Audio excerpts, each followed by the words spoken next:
पार्टियां हैं, बहुजन समाज पार्टी से लोग जब जुड़े, जब वे मजबूत हो गए तो जब जाकर आदमी ज़्यादा से ज़्यादा लोग आते हैं।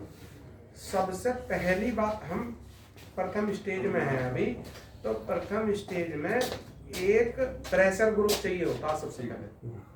और वो जो प्रेशर ग्रुप होता है, उस प्रेशर ग्रुप को निर्माण करने के बाद आप कुछ भी नहीं तो इस पश्चिमी उत्तर प्रदेश में हर जिले में 20-20 आदमी ऐसे जोड़ लो, अगर जो आपके एक बार कोई कहने के बाद वो एक जगह इकट्ठे हो सके। जब वो कहने से लिए, अब यहाँ बात क्या है कि ये घरेलू बैठक है अपनी, हर आदमी ये चाहता है कि भाई कोई ऐसा मंत्र दे दो कि जो ज्यादा से ज्यादा लोग हमारे साथ जुड़े, लेकिन वो घर से आना नहीं चाहते। अभी एक छोटी सी बात हमारे नागर साहब ने कही, अभी जिलाध्यक्ष बने हो उनका नागर जी, कि जो समस्या है फीस की, इस फीस की समस्या का ही अजमा के देख लो आप। ये मान लिया वहाँ कोई बात करें और आप अपने सारे पदाधिकारियों को फोन कर रहे, अगर आज फोन करोगे वे कल तक भी वहाँ पहुँच जाए तो फिर कोई तुम्हारी फीस कम करेगा। सबसे पहली जरूरत है अपने संगठन को मजबूत करने की। आप लोगों का जो प्रेशर ग्रुप है वो इतना होना चाहिए कि अगर किसी आदमी की किसी समस्या के समाधान की कोई बात करना चाह रहे हो तो आपके पास में 20 लोग 50 लोग एट ए टाइम फोन के बाद या ग्रुप में लिखने के बाद पहुंच सके। ठीक है जी। जब आप स्वयं में शक्तिशाली होंगे तब लोग आपके पास जुड़ना, वे ऑनलाइन भी जुड़ जाते हैं। मीर सेना का क्या, सभी पार्टियों का ऑनलाइन भी जुड़ने का उनका वो है, वो ऑनलाइन भी सारे लोग जुड़ जाते हैं। आप लोगों को सबसे पहले अपने अंदर शक्ति लानी होगी। ठीक बात। रही दूसरी बात, एक बाबूजी की बात के ऊपर बताना चाह रहा हूँ, और यहाँ पर बैठे हुए बहुत सारे लोगों के अंदर ये जिज्ञासा है कि कोई ऐसा काम हमें करना चाहिए जिससे हम लाइमलाइट में हो, लोगों को मालूम चले और हमारी जो है, हमारी जो बात है वो एकदम तुरंत आगे तक पहुंचे और पार्टी एकदम चले। उसके बारे में मेरा मत थोड़ा सा भिन्न है।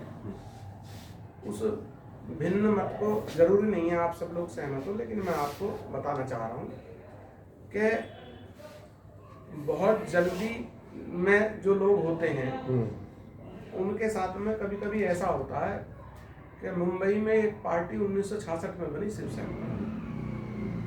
उस शिवसेना वालों ने क्या काम करा, 100-200 लठे तैयार करें और किसी को बजा दें, कहीं पीछे फूट दें, किसी रेल रोक दें, जहाज रोक दें, और उन्होंने एक एजेंडा चलाया हिंदुत्व का कि भाई हम लोग जो है केवल एक हिंदुत्व के ऊपर कार्य करेंगे। मैं किसी को क्रिटिसाइज नहीं कर रहा, लेकिन अपनी भावना बता। उन्होंने पार्टी का जन्म लेते ही एक ऐसे मुद्दे पे अपने आप को केंद्रित कर दिया कि पूरे भारतवर्ष में शिवसेना का नाम ये हो गया, अब ये केवल एक हिंदुत्व के मुद्दे पर कार्य करने वाली पार्टी। उसका बेनिफिट उन्हें कुछ सूक्ष्म समय के लिए उसी समय मिला। उनके शुरू में ही 4 MLA जीत गए, फिर 10 जीत गए, 12 जीत गए, उनकी सरकार बन गई। उनकी सरकार बनने के बाद अब समस्याएं शुरू हुई। समस्याएं शुरू हुई कि जो भी आदमी एक पार्टी का गठन करता है उसका ये सपना होता है कि वो केवल क्षेत्रीय पार्टी न रह जाए, उसे इस भारत देश में अगर अपनी पार्टी पूरी तरह से चलानी है तो वो दिल्ली में पहुंचे, जब ही उसकी पार्टी की सफलता है। जैसे कि गंगा जी जो है गंगोत्री से निकल के और गंगा सागर में जब तक ना मिल जाए तो उसकी यात्रा पूरी नहीं। राजनीतिक पार्टी के चलने का उद्देश्य, अगर किसी के मन में ये है कि मुझे थोड़े से समय में नाम अपना कर लेना है, ये इन प्रकार किसी भी मुद्दे पर उसका नाम हो जाएगा, 2-4 MLA जीत जाएंगे, हम बहुत जल्दी से जो है इस लाइमलाइट में आ जाएंगे। लेकिन कभी जब आपके बच्चे कहीं कोई एक गलत स्टेप आज अगर हमने उठा दिया तो उस स्टेप के लिए आप पूरे देश में प्रचलित नहीं हो पाओगे। और ये पार्टी कभी भी, कोई पार्टी बीजेपी या कांग्रेस का विकल्प नहीं बन पाई। बीजेपी या कांग्रेस के विकल्प को ये देश देखना चाह रहा है। ये देश ये चाह रहा है 2000 पार्टियां इस देश में। इन 2000 पार्टी में आज अगर नरेंद्र मोदी किसी चीज को गलत कर रहे हैं या लोगों को ये महसूस हो रहा है, तो उनके पास क्या ऑप्शन है 2024 में? आप लोग बताओ, उनके पास में कांग्रेस ही तो ऑप्शन है। या तो वो कांग्रेस की तरफ जाएंगे, और कांग्रेस वाला उससे पहले ही लंबी लकीर खींचे बैठा है। उसकी इतनी लंबी लकीर है कि वो कांग्रेस वाला जो है उसकी तरफ लोग जाना नहीं चाहते। किस चीज का बेनिफिट बीजेपी उठा रही है? इस चीज का बेनिफिट उठा रही है कि इस देश के अंदर कोई विकल्प नहीं है। अब हुआ क्या कि वो शिवसेना वाले ने अपने प्रदेश में दूसरे प्रदेश के लोगों को पीटा। अब वो बिहार में कैसे जीते आके, अगर उसे दिल्ली में आना है तो? जब वो यूपी में कैसे जीतेगा आके? उसने गलत काम कर लिया। अब आ जाओ दूसरी पार्टियों की तरफ। उन्होंने क्षेत्रवाद के लिए ऐसी ऐसी चीजें करी हैं, मैं नाम नहीं लेना चाहता तमाम पार्टियों की, क्या उन्होंने अपनी क्षेत्रीय राजनीति में ऐसे ऐसे प्रयोग करे हैं कि वही प्रयोग गुजरात के लिए उचित नहीं है। वही प्रयोग जो यूपी में कर दिया उन्होंने, वो पंजाब के लिए उचित नहीं है। या बिहार में, बंगाल में कोई प्रयोग कर दिया तो वो महाराष्ट्र के लिए उचित नहीं है। उन्होंने अपने लिए एक परिधि बना ली, एक ऐसा परिसीमन कर लिया कि वो लोग अपने प्रदेश से चाह के भी बाहर नहीं जा सकते, और इस देश को एक बीजेपी और कांग्रेस के बाद विकल्प का सपना अधूरा रह गया। मिहिर सेना का जो उद्देश्य है, जो हमारे दिमाग में चल रहा है, वो एक ऐसा विकल्प तैयार करना है इन दोनों पार्टियों के लिए कि जो दूसरे प्रदेशों में भी, हम इस बात में 6 वर्ष हो गए पार्टी को बने हुए, इसमें घुले जा रहे हैं। अब कोई भी ऐसी अमर्यादित बात करके मशहूर ना हो जाए कि कल को हमें राजस्थान में जाके या पंजाब में जाके वोट मांगने में नीची देखनी पड़े और इन लोगों का विकल्प ना बन सके। तो जो वैक्यूम इस देश में चला आ रहा है, उस वैक्यूम को खत्म करने के लिए मिहिर सेना काम कर रही है। हम लोग एक विकल्प दे पाए। हम इन छोटी छोटी बातों पे एक दिन में मशहूर तो हो सकते हैं, लेकिन अमर्यादित काम करके हम दूसरे प्रदेशों में वोट लेने में ऐसे परेशान हो जाएंगे जैसे आज अपनी सरकार उन्होंने मुंबई में तो बना ली शिवसेना ने, लेकिन बाहर कोई उन्हें पूछ लिया। आपकी ममता बनर्जी ने खूब जोर कर लिया, लेकिन उन्हें बंगाल के बाहर कोई नहीं। आपके नीतीश कुमार ने बिहार के बाद उन्हें पंजाब वालों को कोई वहां के बाहर नहीं भूल रहा। अकालियों ने बहुत पुरानी पार्टी बना रखी है, कभी बीजेपी के बड़े भाई थे, पंजाब में कितनी बार आए, लेकिन उनसे जो कह दो एक एमएलए दिल्ली में जिता दो, यूपी की तो बात ही छोड़ दो, अकालियों को वोट दोगे? तो मैं इन सब लोगों से जो यहाँ बैठे हुए हैं, मैं सुझाव मांग रहा हूँ कि हम लंबी दिशा में चलें या शॉर्ट टर्म में चलें, जल्दी मशहूर होना या देर में होना? आप बताओ। अगर लंबा जाना है तो इस देश को आज सम्राट मिहिर भोज की नीतियां चाहिए। कौन सी नीति चाहिए? जो उनके काल में भारतवर्ष को सोने की चिड़िया कहा गया, यानी अर्थव्यवस्था ऊपर। इस अर्थव्यवस्था को ऊपर ले जाने के लिए जैसे उन्होंने 36 लाख की सेना बनाई और प्रत्येक बरादरी से 1-1 लाख के आदमी जोड़े, संपूर्ण मायने में लोकतंत्र सम्राट मिहिर भोज के जमाने में था, आज नहीं। मैं कोई ऐसा काम किसी जाति को, किसी भी आदमी को छोटा समझ के और देश में कमजोर समझ के उसे छोड़ के चलना नहीं चाहता, इसलिए मिहिर सेना को थोड़ा टाइम लग रहा है। बशर्ते हम गुजरे, हमारा खून इतना गर्म है, अगर हर आदमी यूं चाहता है कल को ही उस काम को करा दे, और उस काम को कल को ही कराने का मतलब ये होगा कि आगे आपका भविष्य बंद होगा। अब आप अगर यूं समझते हो कि मैं उस दिशा पर आपको लेकर चलूं जहां आपको बीजेपी और कांग्रेस का विकल्प बनना है, या शिवसेना और सपा बसपा के उस पर लेकर चलूं, अगर उत्तर प्रदेश के अलावा या महाराष्ट्र के अलावा कोई उन्हें पूछे ना, तो उस पर भी चलने के लिए तैयार। आप लोगों को अपने दिमाग को वाइड करना पड़ेगा। बहुत सारी चीजें, ये तेल जब महंगा ना हो रहा है, जब मिहिर सेना ना आई, भैया यू किसी ऐसी बात में ले जाकर तुम्हें अड़ा दूं मैं, और कि जिस बात के बहुत बड़े मायने में कोई मतलब ही ना हो। क्योंकि सेनापति अपनी सेना को बचाना उसका काम है कि किस वजन को तो सेना उठा लेगी, किस वजन को नहीं उठा पाएगी। सेनापति अगर उन्हें अपने से सवाए दुगने दौड़े से बिना अपने हथियार पूरे हुए लड़ा दे तो अपनी सेना को मरवाया के वो खुद भी मर के अपने घर डेड बॉडी उनकी आ जाए। अब आप यूं बताओ कि मेरा काम ये है कि आप लोगों के जोश के हिसाब से ये काम भी देखना कि कितना वजन आप उठा सको, या बस मेरी सेना का रजिस्ट्रेशन इलेक्शन कमीशन में होगा पलट दो अब तो मोदी जाकर नहीं कह दूं, या ये जितनी भी समस्या है गौतम बुद्ध नगर की है, महंगाई है भी हम ही रोकेंगे, फीस है भी हम ही करेंगे, बाकी सब काम करेंगे। बच्चा जब पैदा होता है 5, 6, 7, 8 साल में ब्याह कर रहे हैं उसका, अरे उसकी ब्याह की उम्र तो देखें कम से कम उसे 25 साल का हो जाने दो, जब तो उसके बाद में तो वो संपूर्ण होगा, उसके बाद में उस समय पर उसका ब्याह भी अच्छा लगे। अभी आप लोग एक अच्छी राजनीतिक पार्टी बनने की दिशा पे मैं डालना चाह रहा हूँ, जिससे लोगों में ये मैसेज जाए। एक बुराई तो हमारे साथ वैसी ही बंधी हुई है, अकील गुजर है, उग्र होते हैं। मैं उस उग्रता को छोड़ के एक सहनशीलता की तरफ आपको ले जाना चाहता हूँ कि प्रत्येक जाति आपको वोट कर सके। आज की डेट में तलवार से तो शासन होता नहीं भाई, वहां वोटिंग पे जो आदमी तुम्हें दिल से पसंद कर रहा है वही आदमी वोट डालेगा। बूथ कैप्चरिंग क्या पे कर सको, 2 पे 4 पे वो भी नहीं होती अब। अगर आप लोगों को देखो, गुजरों ने तलवार से तो बहुत सारी रियासतें बनाई, जीत ली, लेकिन आज लोकतंत्र में लोगों का दिल जीत के ही कुछ बन सकते हो, और लोगों का जब दिल जीत लोगे तभी वो जाके वोटिंग मशीन पर वोट करेंगे। नहीं तो नमस्कार तो आपको बहुत सारे करेंगे, पर भीतर जाके वोट ना दे कोई भी सिपर पाएगा आपका जो खाना है। आप लोग मेरी इस बात से अगर सहमत हैं तो मैं उस हिसाब से लेके चलना चाह रहा हूँ कि लोगों के दिल जीतो।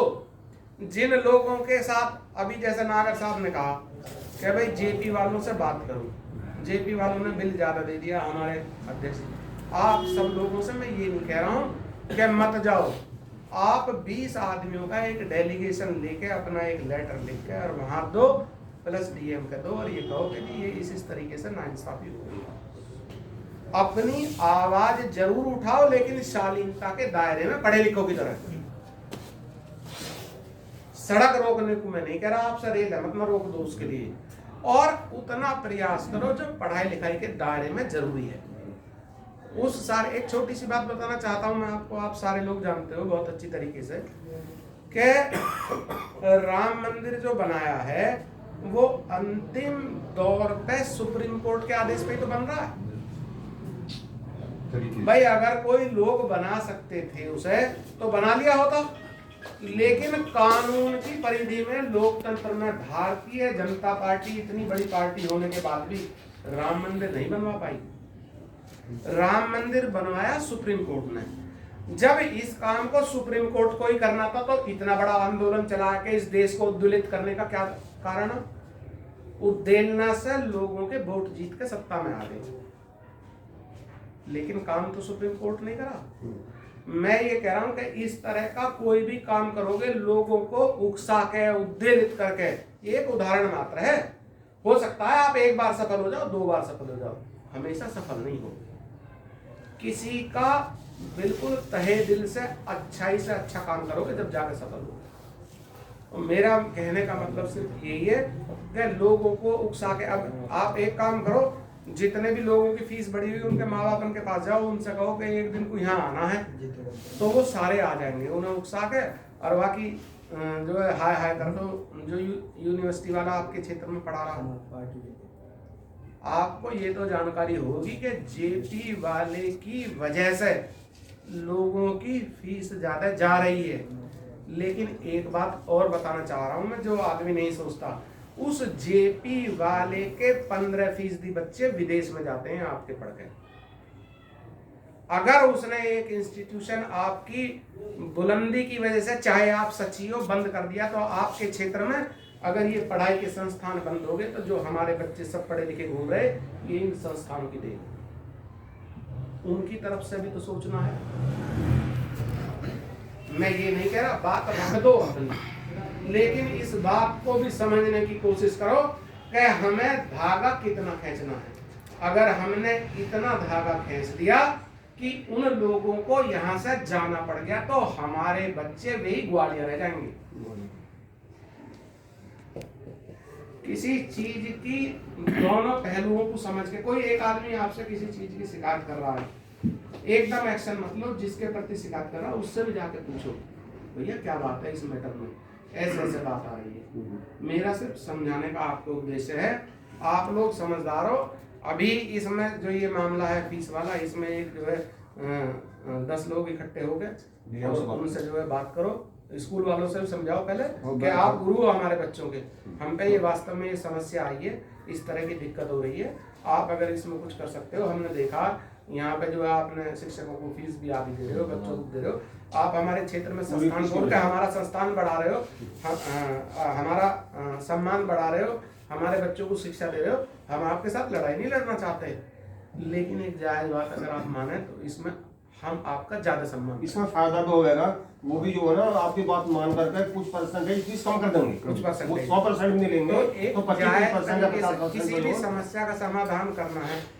एक बहुत ज्यादा डर मिहिर सेना का मुझे इसलिए लगा रहता है कि एक तो ये पार्टी आंदोलनकारियों की है और एक इसमें नाम ऐसा जुड़ा हुआ है और आप सब के खून गर्म है, कहीं कोई ऐसा काम ना कर दो कल को ही अब जो आगे को शिवसेना के साथ में लगा हुआ है, अब बस पश्चिमी उत्तर प्रदेश के 5 जिलों तक ही सीमित रह जाओ। इसलिए मैं समझा के चल रहा हूँ भैया। और संगठन में आज एक और चीज समझाना चाहता हूँ इसके साथ ही,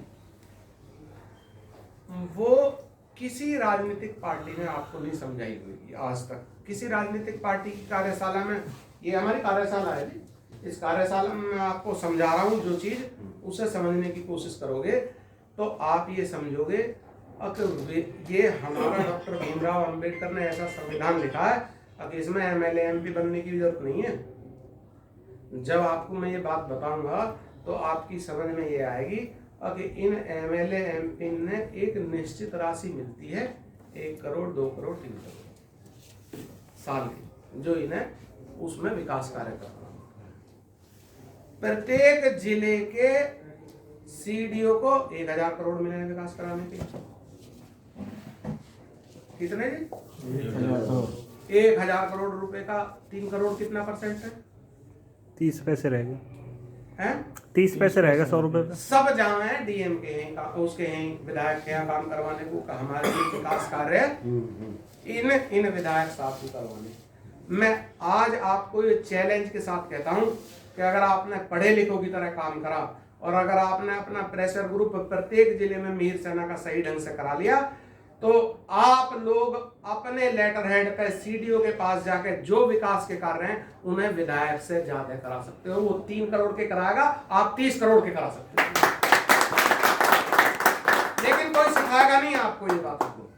आप सीडीओ को कन्विंस करो, वो आईएएस अधिकारी है, उसको कहो कि इस क्षेत्र में इतने सारे लोगों की इतनी सारी दिक्कतें हैं। आपको लोग सत्ता के विधायकों से ज्यादा पूछना शुरू करेंगे। लेकिन राजनीतिक पार्टियां आपको ये सिखाएंगी अब तेल बजा कर सड़क रोक दो, दूसरी बातों को बताएंगी, उल्टे सीधे काम बताएंगी। आप आज से ही लोगों के काम कराना शुरू करो। उनके लिए कहां से क्या काम होते हैं, उसके लिए क्या पढ़ना क्या लिखना, हमारे पास आओ, हम बताएंगे कौन सा काम कहां से होता है।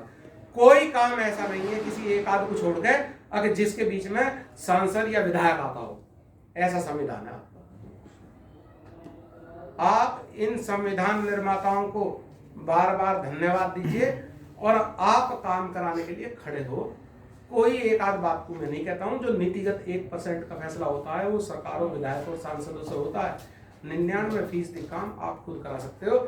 और लोगों के नीतिगत काम थोड़ी होते हैं, उनके तक किसी छोटे मोटे कोई पटवारी का, कोई थाने का, किसी की छोटी समस्या है और किसी की, वो तो आपका प्रेशर ग्रुप बन जाएगा, 50 गाड़ी लेकर किसी के दौरे पहुंच जाओ, आप 50 गाड़ी लेके पहुंच जाओगे, वो कहेगा आवाज जाएगा हाथ जोड़ के, बाबू जी ये हमने लिख के दे रखा, इस पे आपका जवाब चाहिए, ये काम ऐसा क्यों ना हो रहा, वो बन जाएगा आपके यहाँ। आप जब लिखित में कोई चीज करोगे तो वो बन जाएगा और अधिकारी को आप काम करना पड़ेगा। मैं सिर्फ ये कह रहा हूँ सबसे हाथ जोड़ के, पढ़े लिखों की तरह विकास के काम बहुत बढ़िया कही है जी, पार्टी में तो लोग जुड़ रहे हैं। बहुत